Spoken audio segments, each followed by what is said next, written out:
Bonjour, bonjour à tous. Comment allez-vous? On est sur la rubrique, autocritique. Alors, aujourd'hui, je me suis laissée, voilà, je vous montre ma nouvelle coupe aussi en passant. Alors, autocritique.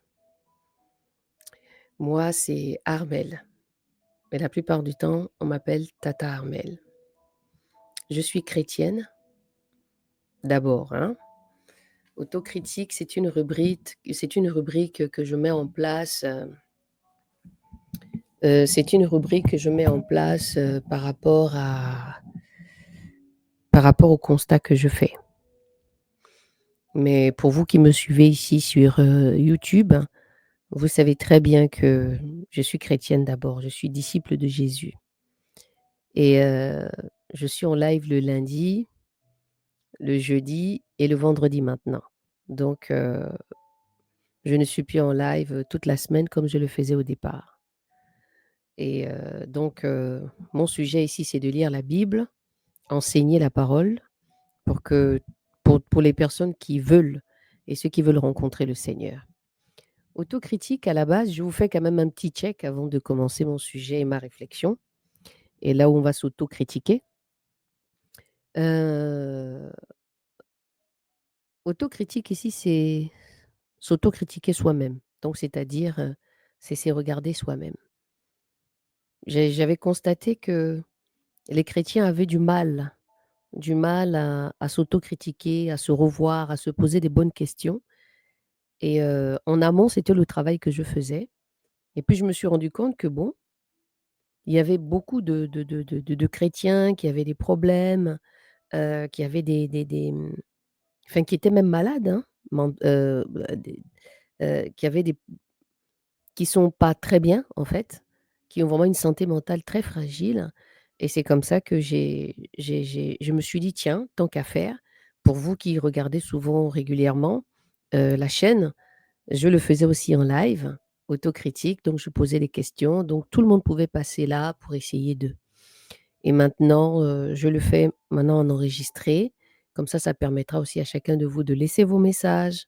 Vous avez le numéro de téléphone qui défile, donc vous n'avez pas de raison, à ne pas envoyer un message ou si vous avez un besoin.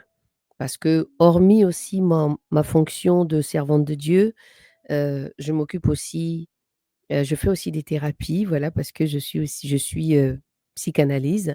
Donc j'ai aussi ce souci des femmes, j'ai aussi le souci de la jeune fille, j'ai aussi le souci, du jeune homme, voilà, qui aurait des soucis, des problèmes en amont. Les problèmes sont larges, hein, vous savez. Ça peut être, des relations dans le couple, ça peut être, des situations de viol, des situations de violence conjugale, comme moi-même, parce que je suis une ancienne femme battue. Excusez-moi, je vais diminuer un tout petit peu. Je suis une ancienne femme battue, donc ça peut être aussi de l'abandon, d'accord? Voilà, donc des personnes, qui ont été abandonnées aussi, manque d'amour, la culpabilité aussi par rapport à certaines choses dans la famille. Donc ce sont des choses que je traite aussi en amont, donc pour toutes les personnes qui souhaiteraient, éventuellement, se rapprocher de moi pour quelconque conseil et stratégie aussi. Donc tout ça en gros, ça s'appelle du développement personnel, tout ce qui se passe là. Quand on commence à se poser des questions, c'est qu'on cherche déjà à se développer soi-même. On cherche à comprendre, on veut changer, on veut s'améliorer. Donc mon autocritique, donc voici un petit peu la base de cette rubrique autocritique. Il y a tellement de choses à dire en fait par rapport à l'autocritique, d'aujourd'hui. Seigneur, fais encore ce que tu veux. Donc, comme vous avez compris, l'autocritique ici, c'est de se revoir soi-même. Et j'ai envie de parler aujourd'hui des enfants. J'ai envie de parler un petit peu j'ai envie de parler des enfants, mais en même temps, j'ai aussi envie de parler aux adultes. Vous savez, oui, j'ai envie de parler aux adultes.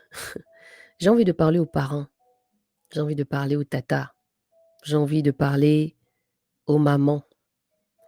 Parce que dans le petit parcours que je fais, je vois des personnes qui sont blessées, mais vraiment blessées, de diverses blessures. Mais celle qui me touche souvent, c'est celle des parents. C'est les parents qui abandonnent les enfants, des parents qui se retrouvent seuls parce que ils ont perdu leurs parents aussi. Donc vous savez que moi j'aime faire du cas par cas et j'aime bien ajuster les choses parce que j'estime toujours que s'il y a de la fumée, c'est qu'il y a un feu qui a été allumé. Donc aujourd'hui, on va un petit peu parler de tous ces feux que nous allumons et que ce sont nos enfants qui prennent. Par exemple, nos enfants prennent souvent, hem, nos enfants subissent les conséquences que nous faisons, que nous prenons pour eux. Ça peut être en bien comme en mal. Mais une séparation ne fait pas toujours du bien. Il y a toujours des conséquences. On ne va jamais, rattraper tout ça, mais on va s'adapter et cette autocritique aussi, je reviens toujours sur le fait, d'accepter, comment je vais dire? Accepter nos choix. Ça aussi, c'est quelque chose que j'ai constaté, que je radote énormément, ce sont les choix. Ce sont les choix que nous faisons et nous n'assumons pas les choix de par nos conséquences, de nos actes, les actes que nous posons. Ah! Seigneur, ta grâce. J'ai lu un chapitre, hier, quand je faisais ma méditation dans le livre des psaumes et je me suis rendu compte de quelque chose. Waouh, ça va vous parler, je crois, hein. N'hésitez pas de laisser vos commentaires si le sujet que je porte ce matin vous touche, vous parle. N'hésitez pas de laisser vos commentaires, vraiment pour que nous puissions échanger et si vous pensez que le débat enfin, si vous pensez que ce que j'ai dit, il faudra le développer, n'hésitez pas de laisser vos commentaires. Nous, les parents, nous sommes responsables de beaucoup de choses, surtout avec nos enfants. Je parle des parents, hein, je ne parle pas ici de la mère, du père, je parle des 2 parents. On est responsable de nos enfants. C'est pourquoi, quand on est en Christ, c'est bon de faire les enfants dans le mariage. Parce que c'est comme ça que le Seigneur a défini le mariage, l'homme et la femme. Dans le mariage, c'est là où nous faisons les enfants. Parce que le sujet est tellement long, hein, on ne va pas le finir. C'est pourquoi j'essaye d'être objectif en faisant du cas par cas. Et il y a des enfants que nous faisons dans le parcours. Moi-même, je fais partie de ces femmes-là qui a fait un enfant hors mariage et qui a fait un deuxième enfant dans le mariage. Mais malheureusement, dans le mariage que j'ai pu faire aussi, il y a eu séparation. Donc elle n'a pas vu ses parents ensemble. Donc après que ma fille soit née, au bout de 2 ans, il y a eu séparation. Donc vous voyez que dans tout ce qui peut se passer, nos enfants subissent toujours. Ils subissent les séparations, ils subissent, la guerre des parents. Il y a beaucoup de choses qui se passent et nous ne faisons pas souvent attention à eux. Il y en a d'autres, dans leur folie ou on va dire colère, entraînent même les enfants dans cette guerre de l'autre parent pour pouvoir se battre et créer des stratégies pour que l'enfant ne s'entend plus soit avec le père, soit avec la mère. C'est malheureux, hein, à dire, mais c'est comme ça que ça se passe. Où est-ce que je vais en venir? C'était déjà pour, bien positionner, en fait, le sujet pour ne pas que vous dites derrière: «Ah mais qu'est-ce qu'elle est en train de raconter là? Elle nous lapide». Non, je fais toujours du cas par cas et j'ai eu un très bel exemple de David avec son fils Salomon. David a fait des prières à son fils. C'est-à-dire que c'est-à-dire j'ai constaté que tout ce qui est devenu Salomon, c'est ce que son père déjà avait décidé pour lui. Son père faisait des prières déjà pour lui qu'il avait apportées devant Dieu pour que Salomon soit cette personne-là qu'il était devenu. un homme sage, un homme respectueux, où même les rois et les reines venaient chez lui parce qu'il avait une sagesse que Yahweh lui avait donnée.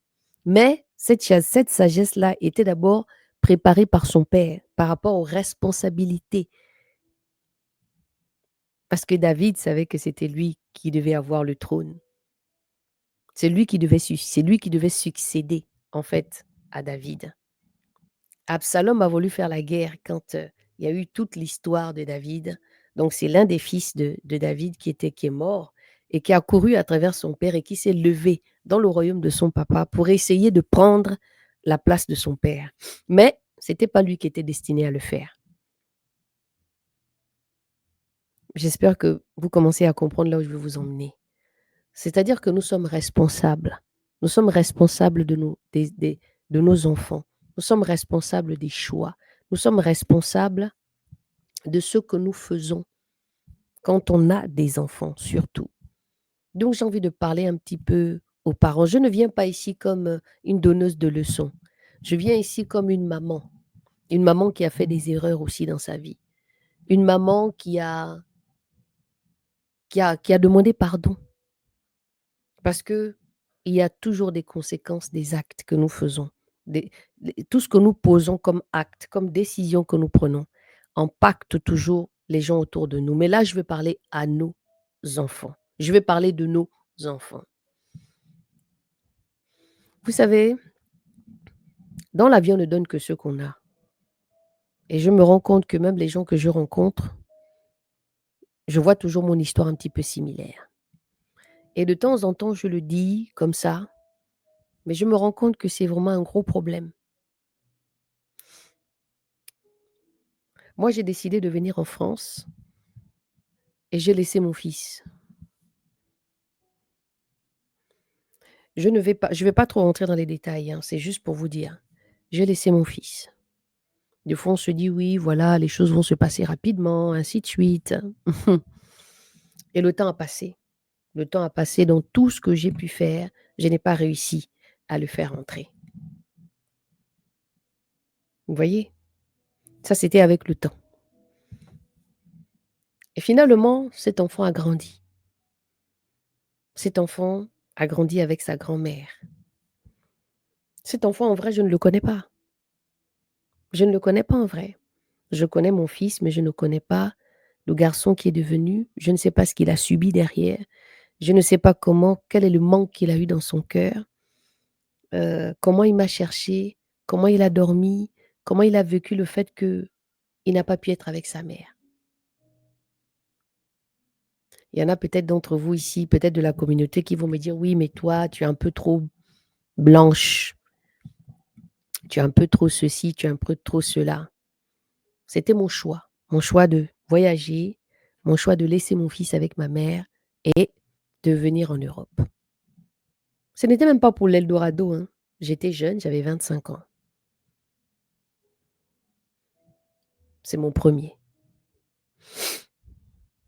Donc vous comprenez que qu'est-ce que je peux rattraper dans cette histoire? À part lui dire que je suis ta mère et apprendre à le connaître. Parce que nous tous, nous changeons. Je ne sais pas à qui va bénéficier cette histoire, mais je pense qu'elle va bien, elle va bien, elle va bien parler à quelqu'un, cette histoire.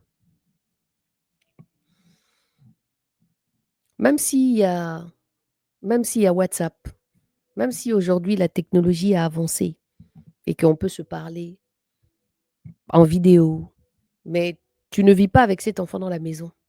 Tu ne connais pas son comportement, son caractère. Tu ne sais pas comment il s'énerve. Tu ne sais pas si cet enfant va te respecter. Enfin, il y a beaucoup de choses. Si cet enfant va te détester même. Parce qu'il peut aussi te détester. Donc, vous voyez que c'est tout un travail à faire. Avant que je ne sois chrétienne, je voyais ça normal. Je ne me posais pas plus de questions. Mais j'étais triste. J'étais triste dans mon cœur. Même si je l'avais laissé avec ma mère, que j'aime énormément, mais c'était quand même, c'était mon enfant. Aujourd'hui, c'est un grand garçon qui a 23 ans. Mais ce grand garçon, à cause, On a eu des soucis d'incompréhension. À un moment donné, quand un enfant grandit et qu'il entend que, ah, sa mère peut-être s'est remariée, ou bien si sa mère a fait un autre enfant, il va se sentir rejeté. Il va se dire: «Mais comment ça? Moi, je suis ici, maman a fait un autre enfant et donc moi tout le temps» et ainsi de suite, ainsi de suite. Vous connaissez en Afrique comment les choses se passent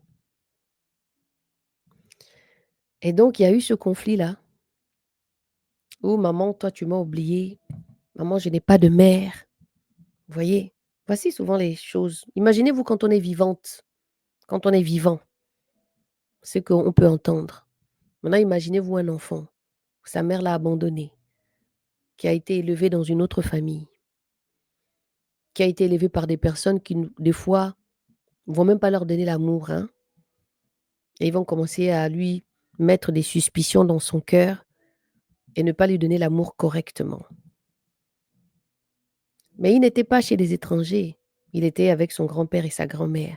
Mais l'éducation de la grand-mère et du grand-père est complètement différente de la mère, puisque son père, j'ai pu faire en sorte que, voilà, régler cette situation-là pour qu'au moins il mette un visage sur son géniteur, parce que c'est aussi important. Ce que j'ai envie de vous dire ici, encore une fois, ça fait partie aussi de mon autocritique personnelle. Et un jour, mon fils m'a dit quelque chose qui m'a beaucoup touchée. C'est à travers tout le travail que je fais là maintenant de thérapie, hem, tout ce travail de thérapie, de reconstruction en fait des personnes parce que le ministère que je porte aussi, c'est un ministère de guérison et de restauration. Donc j'écoute beaucoup d'histoires.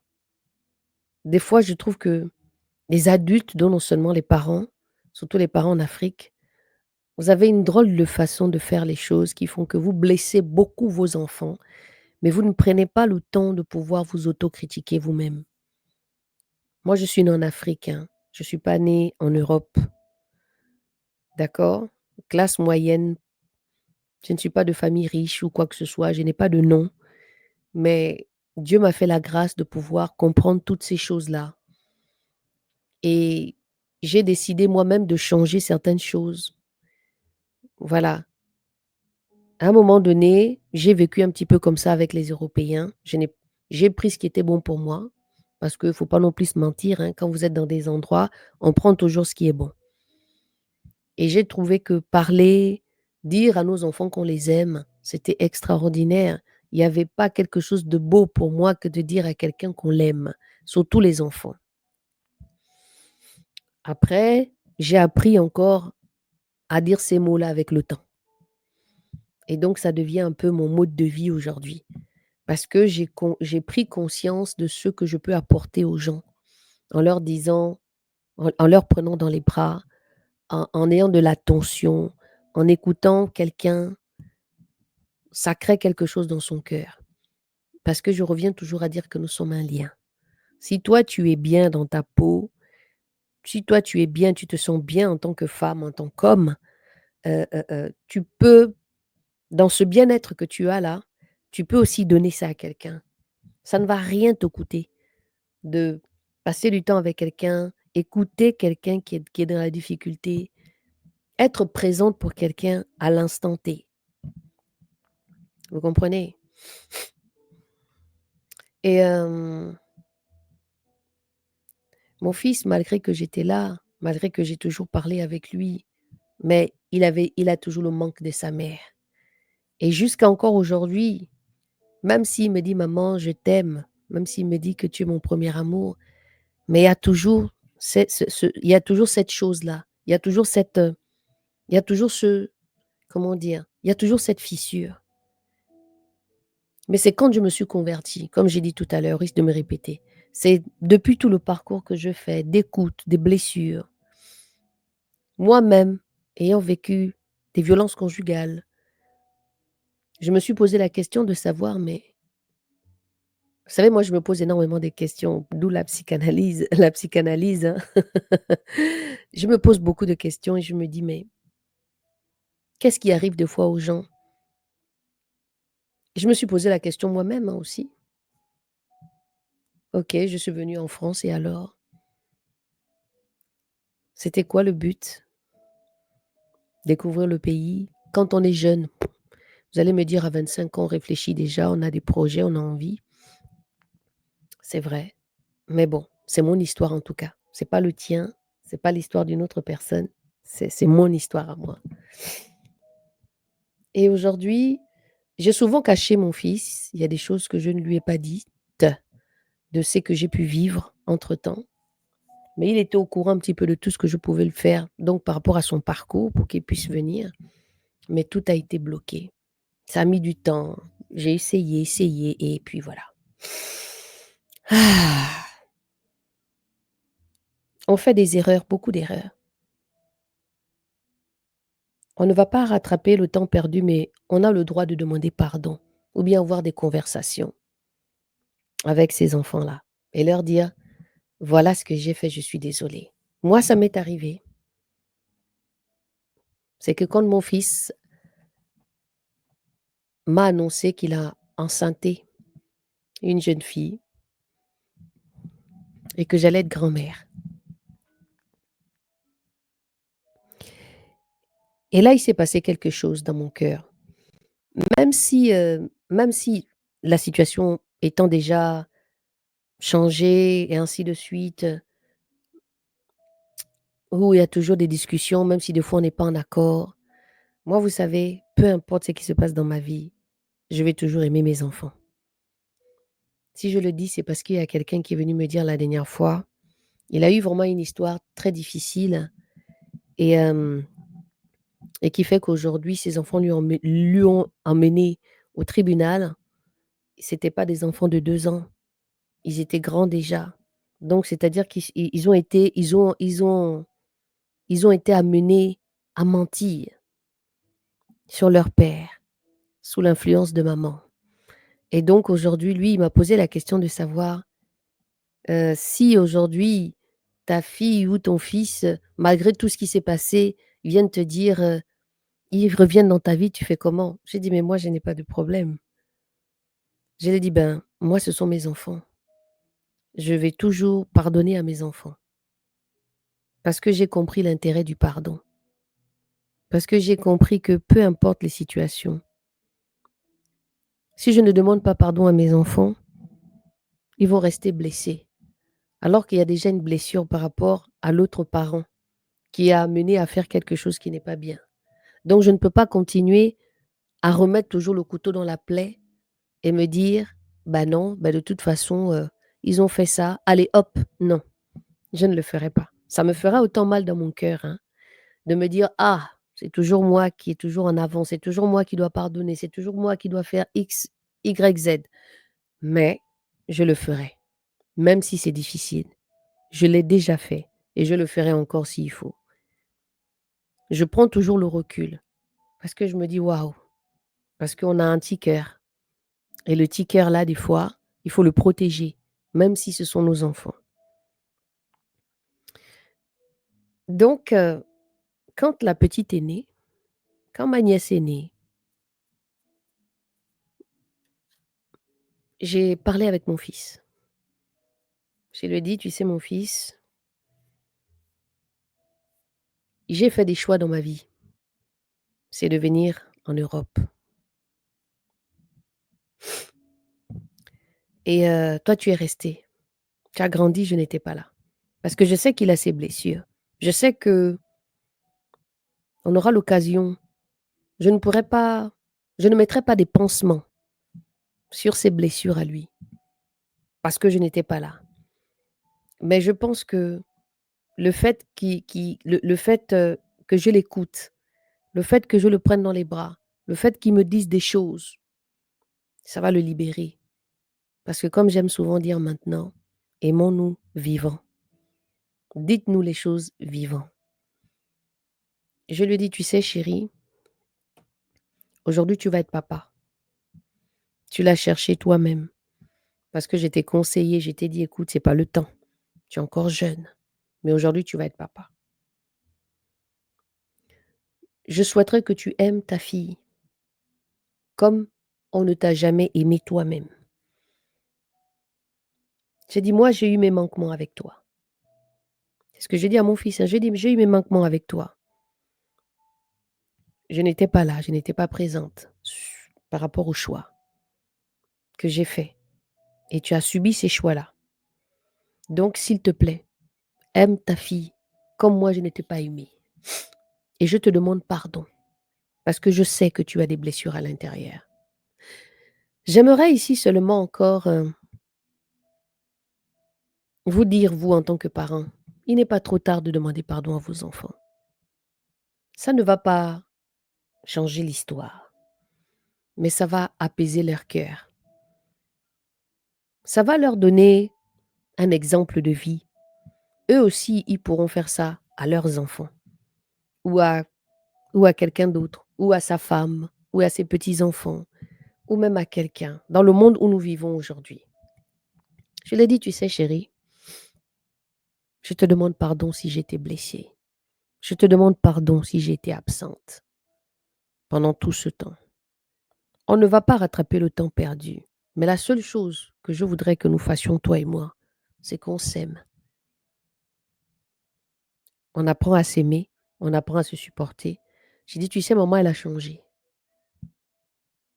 La maman que tu as vue, puisqu'il m'a presque pas connue, il a entendu parler de sa mère, que sa mère était comme ça, que sa mère était ceci. Vous savez, quand les enfants restent en Afrique, il entend des choses. Des fois, ça peut venir de la tata, ça peut venir de la mamie, ça peut venir. Voilà. Aujourd'hui, c'est comme si j'avais donné à mon fils même le dégoût de l'Europe. Il n'y a pas longtemps, je lui ai dit, bah écoute, ce serait peut-être bien que tu viennes. Il m'a dit, faire quoi là-bas? Je suis fière de vous de raconter cette histoire. C'était pas ce que je voulais dire forcément, mais je pense que le Seigneur va parler à quelqu'un dans cette histoire. Le Seigneur va vous interpeller. Le Seigneur va le Seigneur va peut-être faire en sorte que vous exploitez cet exemple. Et il ne m'a rien dit. Il n'a pas répondu quand je lui ai dit ça. Il m'a seulement dit: «OK maman, j'ai compris». Je lui ai dit: «Tu sais, si tu as des choses à dire, n'hésite pas, je suis là pour t'écouter. Si tu as besoin de parler» parce que je ne peux pas aider les gens à l'extérieur et ne pas écouter mes propres enfants. Je ne peux pas faire des thérapies aux personnes à l'extérieur et que mes propres enfants ne peuvent pas bénéficier de ce que je fais aux autres. Si c'est bénéfique pour les autres, c'est que c'est bénéfique aussi pour mes enfants. Mais on dit souvent qu'il faut aller voir d'autres personnes pour que les enfants puissent parler, c'est vrai. Mais le grand, on arrive à parler parce que je suis quand même quelqu'un aussi d'assez stratégique et donc je fais toujours les choses avec beaucoup de temps, de calme et j'apprends aussi moi-même à me connaître. J'apprends aussi moi-même à faire ce travail-là aussi d'approche et je me dis: «Waouh, Seigneur merci, au moins j'ai gagné ça». Aujourd'hui, quand je vois mon fils, quand il me dédicace, il met mes photos en statut. «Voici ma mère, voici» voilà, il est fier. Je me dis: «Waouh, ça je pense que c'est Dieu qui fait ça». C'est pourquoi j'ai envie de dire à un parent, nous avons fait des choix. Je parle aux parents africains. On a fait des choix. On a fait des choix de l'Eldorado. On a fait le choix de partir. Ça peut être, le papa qui est parti et qui a laissé la maman avec les enfants. Ça peut être le papa qui a abandonné la femme avec les enfants. Donc vous voyez que les cas sont très différents. Et j'avais remarqué aussi une chose que mon fils m'a dit aussi qui m'a beaucoup touchée, c'est que j'ai compris que un enfant qui a le manque d'affection de sa mère, qui n'a pas été gardé par sa mère, ira chercher ira chercher l'amour de sa mère à l'extérieur, donc c'est-à-dire avec les femmes. Il aura des relations très précoces. Il aura cette approche-là comme ça de l'enfant, mais dans les 2 cas, parce que ce sont des choses que moi j'étudie beaucoup. J'ai une histoire qui me touche là, par exemple, heu heu heu des enfants, qui ont été adoptés avec d'autres parents, mais qui les poussent à détester les hommes et ça change leur sexualité. Vous voyez que tant qu'on est adulte, on vit des situations, on entend des histoires et on se dit: «Waouh!» Donc il y a telle et telle situation qui peut faire que qu'une personne puisse changer de direction sexuelle parce qu'on lui a dit que les hommes, les hommes n'étaient pas gentils, que les hommes allaient te faire du mal. C'est-à-dire que l'homme peut changer l'identité de l'homme à cause des blessures, à cause des blessures que la personne a pu avoir. Je trouve ça quand même, je ne sais pas si c'est de la méchanceté, je ne sais pas si c'est de la peur, je ne sais pas comment on peut communiquer à un jeune enfant ou à une jeune fille ou à un jeune garçon une vision comme ça, en fait. C'est très complexe, hein. C'est très, très, très complexe. Donc du coup, j'ai envie de dire à vous parents, prenez le temps du recul. C'est notre autocritique. Prenons le temps du recul. Prenons le temps de dire: «Bon, qu'est-ce que j'ai fait?» Même quand les enfants sont grands, il n'est jamais trop tard de dire à un enfant: «Si je suis parti à tel endroit, c'est parce que c'était pour vous». Vous n'avez pas besoin de leur dire ça avec, beaucoup d'agressivité. Comme j'aime dire maintenant, tout peut se dire, mais ça dépend de comment on veut dire la chose. Tout peut se dire. C'est pourquoi, je vais faire une rencontre, une conférence, sur, Mythe, où on va se retrouver éventuellement pour échanger sur le fait, ça c'est un autre sujet, c'est les sujets d'adultes. C'est sur le mariage. Donc, pour des personnes qui sont mariées, à des personnes qui ne sont pas chrétiennes, l'un ou l'autre, vice versa et là aussi c'est pareil, c'est du cas par cas. Donc c'est-à-dire, soit le monsieur, ils étaient ensemble, pendant tout le temps quand ils se sont rencontrés et que par la suite, une fois qu'ils ont été mariés, l'un des 2 ont rencontré le Seigneur dans le parcours et du coup, donc c'est difficile. Ça crée des tensions, c'est compliqué. Donc je donne des conseils et des stratégies bibliques pour pouvoir, vous aider un petit peu à avancer là-dessus. Quel est le comportement abordé, par rapport à ton mari qui n'est pas chrétien ou à ta femme qui n'est pas chrétienne? Voilà, ça c'est il faut vous inscrire, hein, il faut vous inscrire, à ce numéro qui circule ici. Si vous voulez vous inscrire, voilà, il y a une participation à donner et il faut rentrer en contact avec moi et puis je vous laisser votre message WhatsApp et je vous répondrai. Donc j'ai envie de dire vraiment à nous les parents qu'il n'est pas trop tard. Moi aujourd'hui, je dirais pas que j'ai gagné, mais voilà. J'ai une petite fille aujourd'hui qui a 1 an, qui me ressemble apparemment. C'est bizarre quand même. Mon fils, il me ressemble et en même temps, ma petite fille me ressemble aussi. Elle a les airs de sa mère, mais elle me ressemble aussi. Alors que moi, je voulais pas que mon fils fasse, un enfant maintenant. Je pense que c'était plus par intérêt personnel. Mais j'apprends tous les jours à dire à mon fils et la dernière fois, il s'est confié, il m'a dit quelque chose de très fort. C'est pourquoi je vous dis, le mariage a été fait et ça me ramène à cette conclusion de dire que les enfants, on doit les faire dans le mariage. Papa et maman, c'est le lien familial. Pour éviter toutes ces cassures-là. Parce qu'il y a beaucoup de cassures aujourd'hui, avec tout ce qui se passe là, avec, cette sexualité que nous pouvons avoir ici et là, tous ces mensonges qu'on peut dire: «Oui, moi je t'aime, moi je ne t'aime plus» et puis on veut essayer d'attraper les hommes avec le mariage, avec les enfants et finalement on se rend compte que je suis tombée enceinte pour rien et il y a des enfants qui subissent des qui subissent en fait les conséquences de la maman ou les conséquences du papa, parce que ça va dans les 2 cas. Mais je parle plus des femmes parce que c'est nous les femmes qui sommes un peu plus sensibles par rapport à ce sujet-là, donc qui fait que c'est nous qui gardons toujours les enfants et les hommes sont toujours en train de partir. Mais c'est pas tous les hommes qui sont comme ça, il y a des exceptions. Aussi, il y a aussi des femmes qui ne sont pas comme ça.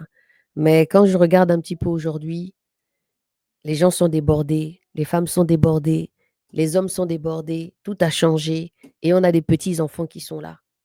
Et aujourd'hui, nos enfants sont éduqués par les réseaux sociaux, par les petits amis, par les copines à gauche, à droite. Et nous, les parents, on a abandonné parce qu'on est fatigués. parce que nous-mêmes, déjà, on est surmenés par beaucoup de choses. Aujourd'hui, je comprends de plus en plus pourquoi c'est important d'avoir le mari, la femme, dans le cadre du mariage. Parce que le mariage est une institution biblique. C'est Dieu qui a créé ça. Et aujourd'hui, avec le recul, je me rends compte combien de fois Yahweh, il avait raison d'encadrer tout ça à cause de toutes les cassures qu'il peut avoir. Mais malheureusement, il y a aussi des parents qui sont eux-mêmes aussi été blessés parce que c'est une chaîne. Tu as été blessé, je vais aussi blesser. On a l'impression vraiment que c'est une gangrène. C'est obligatoire que la personne, s'il fait des enfants, il y ait aussi cette histoire-là.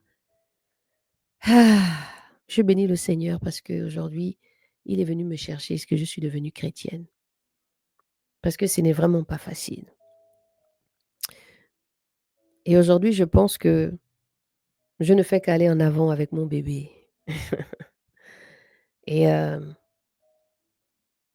on aura beaucoup de choses à dire. Et on va aussi verser beaucoup de larmes. Parce que c'est bon de se reconstruire. Même pour lui, pour sa fille et pour la suite de son histoire. Il dira, ma mère m'a demandé pardon. Et il va considérer un petit peu la femme aussi. Il va considérer la femme et il va comprendre que bon, maman avait ses raisons, mais c'est pas à moi de subir.